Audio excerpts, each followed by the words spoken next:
Hello everybody, welcome back to my channel. I am Gebo the Shaman, and today we are discussing that the topic is basically that ETs told me that I am a god, and that all humans are gods. It's not just me, it's not just about my ego. You are also a god, and this video explains why and how and all that stuff. So,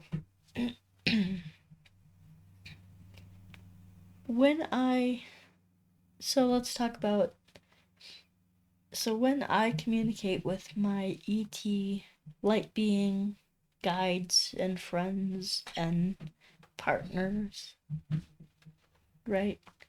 When I'm communicating through them or to them, I'm always in a meditative state. I'm always like in a place of higher consciousness, meditation, and putting my own thoughts and my own ego aside and opening up my mind and my heart, the heart mind, which is in your heart, to see what they have to say, and that's done mainly through feeling. So I feel what they have to say to me, and some things, it's like some things are harder to be communicated. Like, how do you communicate like a detail that humans don't even know about? Well, it's done through a feeling, a perception, an intuition, that kind of stuff. And then again, so we're going to talk about how we know that we're having contact with aliens. Or I'm sorry, that's the offensive term for ETs, is aliens, because they're not alien. So if you've watched my other videos on this matter, you'll have a better understanding of what I'm talking about. But basically, I've been an ET contactee for a few years now, and it was me who personally reached out to them through a process called Close Encounters of the Fifth Kind. I'm gonna move my mic a little bit closer so you can hear me. So, yeah, that might be some noise, and I apologize for that. Okay. So, I first started doing this stuff, a few years ago, and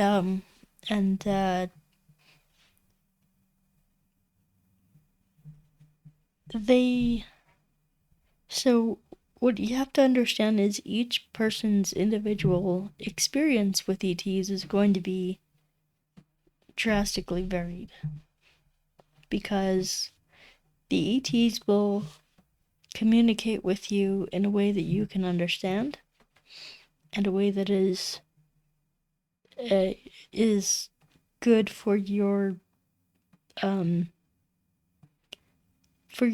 greatest good. They're not just gonna pop out of nowhere and say, "Hi, I'm so and so."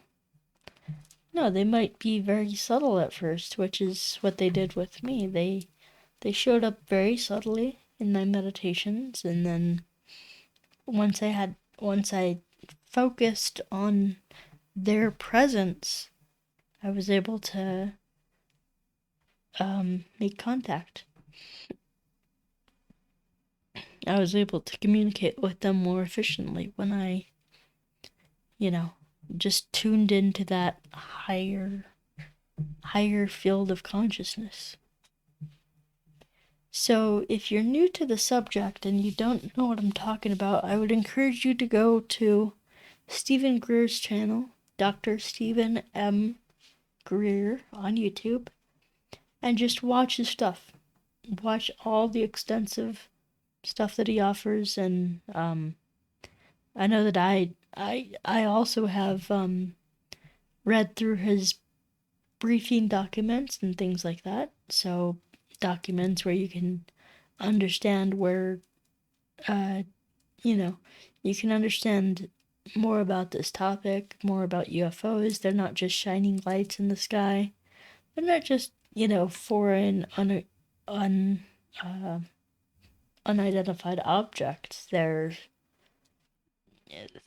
much more than just UFOs. There's beings that are operating these craft that have consciousness to them that you can interact with and and operate with them and get to know. You can make friends with them. You can, you know, um, but the thing is about that is you have to be on a certain frequency wavelength. So what I'm talking about that is you're not going to like really be able to communicate with them if you're in a negative mind state, if you're in a victim mentality, or if you're in any kind of negativity. Although they will, they'll come halfway. It's just like, you're trying to. It's like your friend's trying to pull you up off of, you're hanging off of a cliff, halfway down the cliff. So you have to, you've got to reach up to them just as much as they are reaching down to you. But they can't do it for you. You have to try your best to make contact with them, which means increasing the frequency, increasing your people call it vibration, but it just means, letting all the egoic thoughts and this need to be right, this need to know it all, this need to have the right opinions and beliefs and all this stuff, just let all that stuff go, and then you'll make room once you get all that crap out of your head. You'll make room for what they have to offer you. And what they have to offer you is an understanding of yourself, of your soul. So, I want to make that very abundantly clear that, yes, you can have, every single one of us can have open contact with extraterrestrial beings right now. You don't need to wait for the government to say, hey guys, there's aliens out there. No, you don't need to do that. You just reach out to them and they'll say, hi, we want to be your friends. And then people have questions about if there's evil extraterrestrials. No, there's no way in heck. I'm not going to go into detail about that right now, but I've made videos about that. You can go check them out. Bottom line is, no, there is no evil allowed to exist on the fifth dimension and above. Which is what these beings are. They're interdimensional beings, they're multidimensional beings. Which means that they reside at a higher dimension, which means also a higher frequency, and so they can interact on different dimensions at different levels, and so this makes them omnipotent. Some ET beings are omnipotent, meaning that they know exactly everything that's going on in the 3D realm all at once. So, I'm going to tell you what I think the ETs told me. I could be misinterpreting this. I could be wrong. I have a feeling that I'm not wrong, but I could be wrong. They told me that they told me that all human beings are deities, are gods. And my frequency, my soul frequency, just so happens to align with Vishnu. Vishnu is the preserver. There's in the Trimurti, the three main deities of the Hindu faith are Brahma, Shiva, and Vishnu. Or Shiva, Brahma, and Vishnu, which is also, if you go look at the Norse mythology, Norse beliefs, they believed in something called Odin, Vili, and Ve, which are exactly like it matches up. So Shiva would be Odin, and there's etymological similarities between those two words. So Odin is also called Ugra, and his horse is Ugrasil, Yggdrasil. And then Shiva is called Ug. One of the names for Shiva is Rudra. So that's like the shamanic fierce form of Shiva. So, but yeah, there's gods, there's pantheons of gods and stuff all over the place. I mean, different cultures, different civilizations have their own pantheons, and the crazy thing is that they pretty much match up. Not 100%, but they do match up a lot. Like the whole Odin, Vili, and Ve, and Shiva, Brahma, Vishnu. Those match up pretty well. So look, guys, I only have 15 minutes left to talk, so I'm gonna get right into it and try not to waste time. Because I got a appointment right after this with my guru. So bottom line, each and every one of us is a god, whether you want to acknowledge that or not acknowledge that. And so with me, since I'm a 12-step guy, like I do the 12 steps, I practice those as a form of spiritual discipline.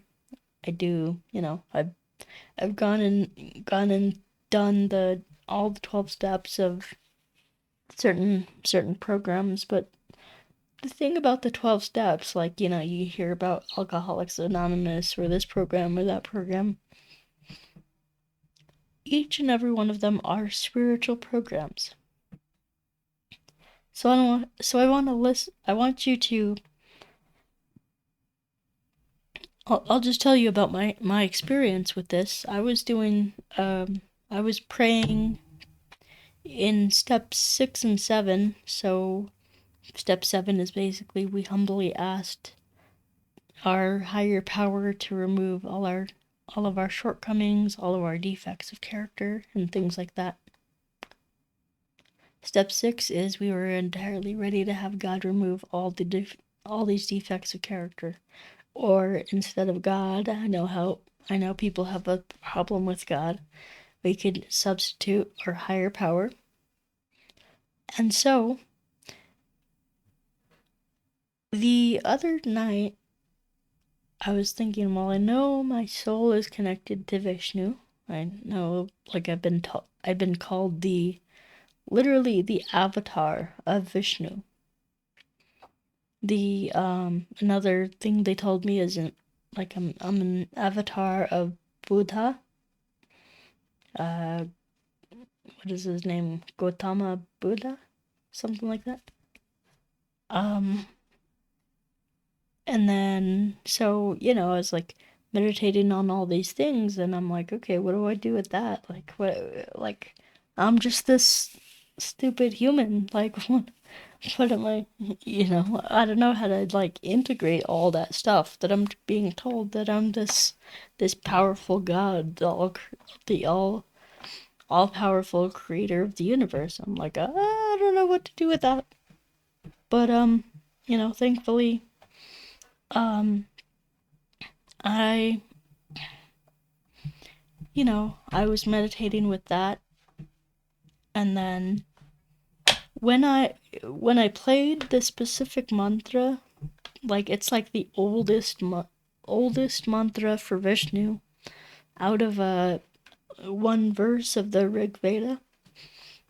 I played that mantra over and over again as I was praying and meditating, asking for Vishnu to come and help me change, help me remove my defects of character.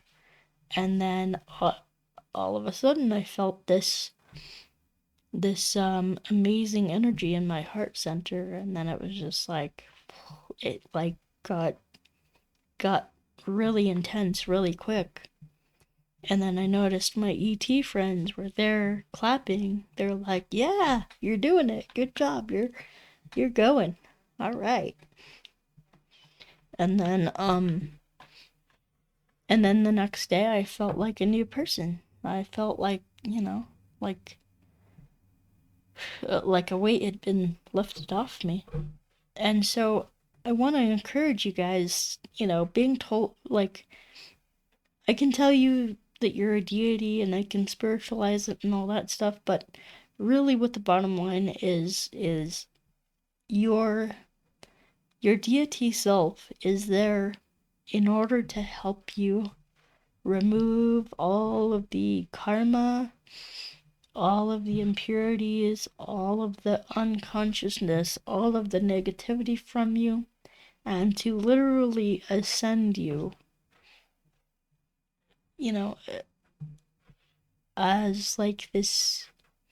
Because what is the purpose of life? The purpose of life is to grow in consciousness and to act consciously. You know, people have this false illusion that, oh, that monk on the mountain is his poop doesn't stink because he meditates. When the fact is, no, he meditates because he has problems. And we're not just dissolved of all of our human problems.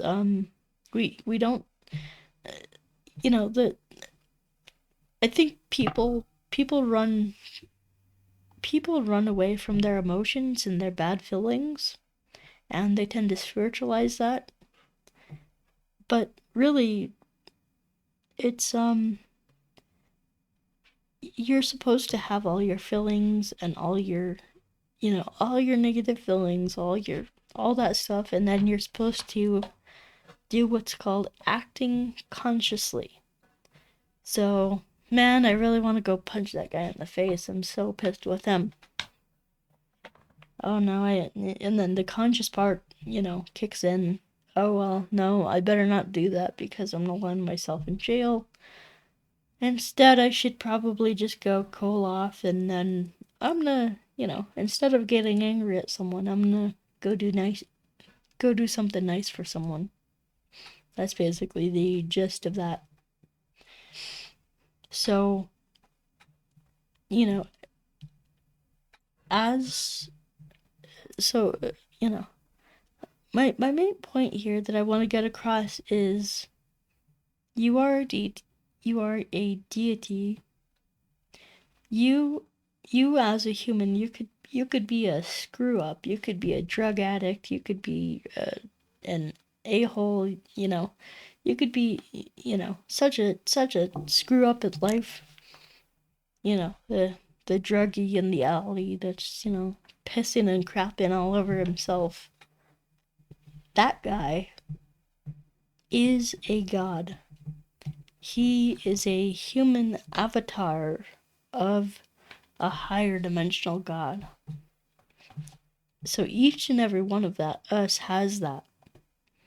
And it is our responsibility, now that we're shifting into this new world, this new phase of reality, where things are leveling up to a higher consciousness. So now it is our responsibility to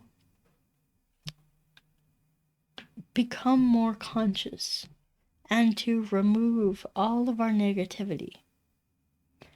Everything that weighs us down, everything that makes us, just cut off all the weights.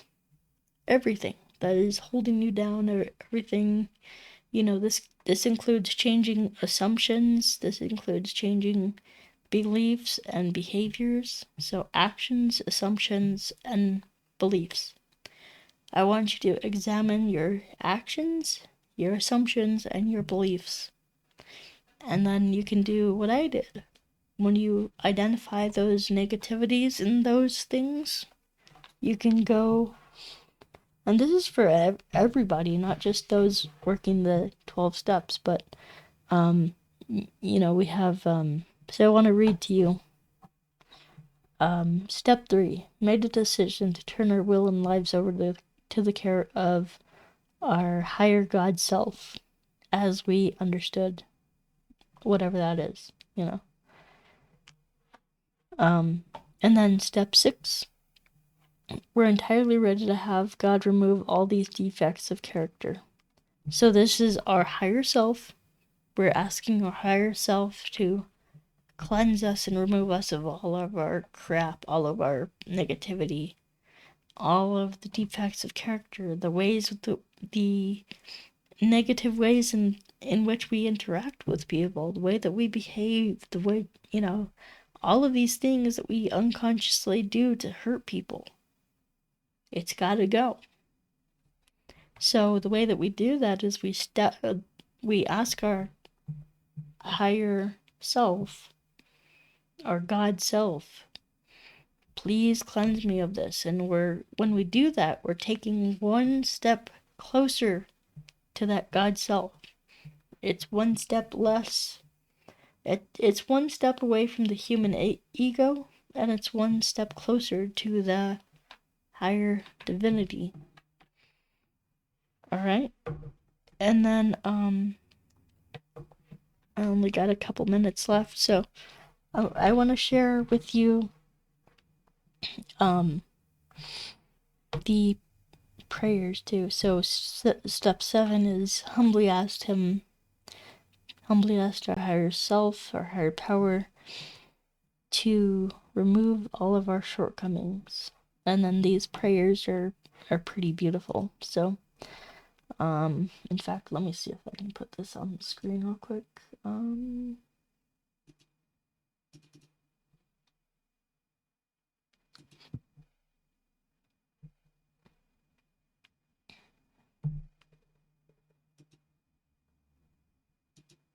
Yeah, right there. Okay. So here it is. So, you can screen capture this, please, if you're interested. And you can read. You can do these every day. These are free resources for you. And I'm telling you right now that they've helped me so much. So the 3rd step prayer. God, I offer myself to you to build with me and to do with me as you will. Relieve me of the bondage of self. That's the ego. The self is the ego, lowercase self. That I may better do your will. Take away my difficulties, that victory over them may bear witness to those I would help of your power, your love, and your way of life. May I do your will always. Now, it's kind of framed in a Christian context, like this is the thy, the be, but you can easily reframe it into, instead of talking about God or, whatever, or Jesus, speaking to your own higher self. So then we have the 7-step prayer. Okay. My Creator, I am now willing that you should have all of me, the good and the bad. I pray that you now remove from me every single defective character which stands in the way of my usefulness to you and to my fellows. Grant me strength as I go out from here to do your bidding. Okay? Alright. So, yeah, guys, I just wanted to speak about that quickly because, I know that this revelation has helped me greatly, and then just putting it into the context of the, your God self. For me, it's Vishnu, is there to help you. He's there to help you. He's there to serve you. He's there to help you step into his power. So, if you want to, I would encourage you to learn what your own higher power is, and then do mantras associated with that. But then, if you want to also, you can also pray to my higher self too, and he'll help you. That's Vishnu. So, yeah, I hope you guys have gotten a lot out of this, and yeah, I'll see you next time. I gotta go. Take care, guys. See ya.